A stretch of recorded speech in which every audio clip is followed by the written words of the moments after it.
Today, I'm taking you way, way back in time. 7 million years ago, we won't be talking about human history, but about the very first steps of becoming human. Back then, the world wasn't like it is today. There were no cities, no languages, no technology. But something happened in that distant past. A group of creatures chose a different path from the others. That choice is the real reason we're sitting here watching this video today. If you're ready, let's begin our journey to the first steps of humanity. 7 million years ago, the world was covered in vast forests. In Central Africa, in what is now the Chad region, the climate was hot and humid. Small primates living among the trees jumped from branch to branch, escaping predators and searching for food. One of these creatures looked ordinary, but it was about to take a step that would change the course of human history. The name of this species: Sahelanthropus chadensis. Yes, it's a bit of a mouthful, but let's just call him Toumai for short. Toumai's skull was found in 2001 and was determined to be approximately 7 million years old. Now imagine, you're holding a 7 million year old skull. As you touch those bones, you're actually touching the oldest page of human history. What made it different? So why is Toumai so important? Because he might be one of our earliest ancestors capable of walking on 2 legs. Think about it. Standing on 2 legs might seem simple to you. After all, we all do it, right? But that decision, choosing to stand on 2 legs instead of 4, was one of the biggest turning points on the path to becoming human. What was the proof? When the fossil skull was examined, the place where the spinal cord attached to the skull was different from other primates. This indicated that the head was upright and most likely walked upright. This small detail signaled a giant leap in human evolution. The power of 2 feet. Now think for a moment. You are in the forest. There are tigers, snakes, and eagles around you. What does walking on 2 feet give you? It frees your hands, so you can gather fruit, use simple tools, and carry your baby. You can see farther. You can spot a predator approaching through the grass early on. You can walk longer distances. Finding new food sources and migrating becomes much easier. So walking upright wasn't just a physical change. It was a survival strategy, the evolutionary turning point. But wait, Toumai and species like him were not fully human. Their brains were small. Their faces resembled those of apes, but they took the first step. That's why evolution doesn't happen overnight.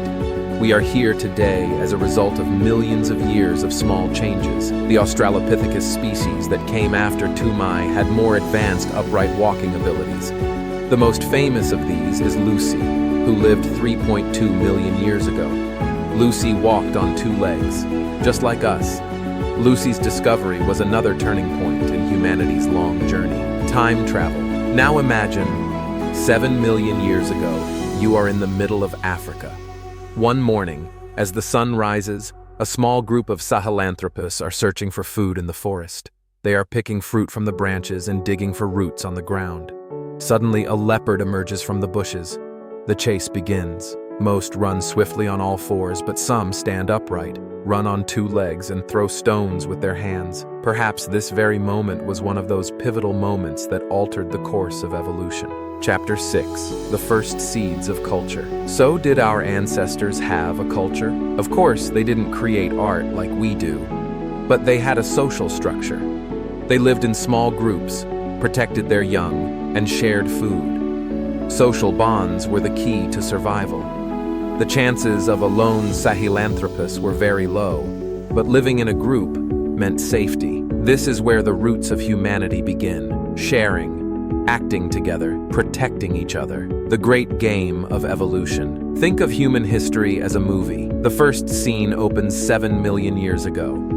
We are not yet in the leading role, but the first sentence of the script has been written. That sentence is, a creature walking on 2 legs enters the scene. Subsequent scenes feature Homo erectus controlling fire, Australopithecus using stone tools, and Cro-Magnon humans painting cave art. But this entire grand story began with that first small step. The power of science. How do we know this story today? Thanks to fossils. Scientists dug up the soil for years, found bone fragments, and analyzed them meticulously. Each new fossil is a new page written in human history. The Tumai skull, found in 2001, was no different. When it was first discovered, the scientific world was stunned, because this fossil completely changed the information that human history began 4 million years ago. In an instant, we pushed our past back 7 million years, addressing the audience. Now I ask you, if you had lived in those days, what type would you have been? Would you have chosen to live in trees? Or would you have taken the risk and walked on 2 legs? Perhaps the brave ones, those who dared to stand on 2 legs, became our ancestors today. That's why evolution is sometimes a matter of a little courage and sometimes a matter of chance. 7 million years ago, humanity took its first step. Perhaps the creatures who took that step did not realize they were making history. But today, we are following in their footsteps. This story does not end here, because in the next episode, we will go back 2 million years and look at the invention of stone tools. How could those small pieces of stone change the whole world? I'll explain that in the next video. So don't forget to subscribe to my channel, like the video, and answer the question, which period of the evolutionary journey do you find most interesting? In the comments. Remember, we are not just spectators. We are the final page of this great story, from those who took the first step to today.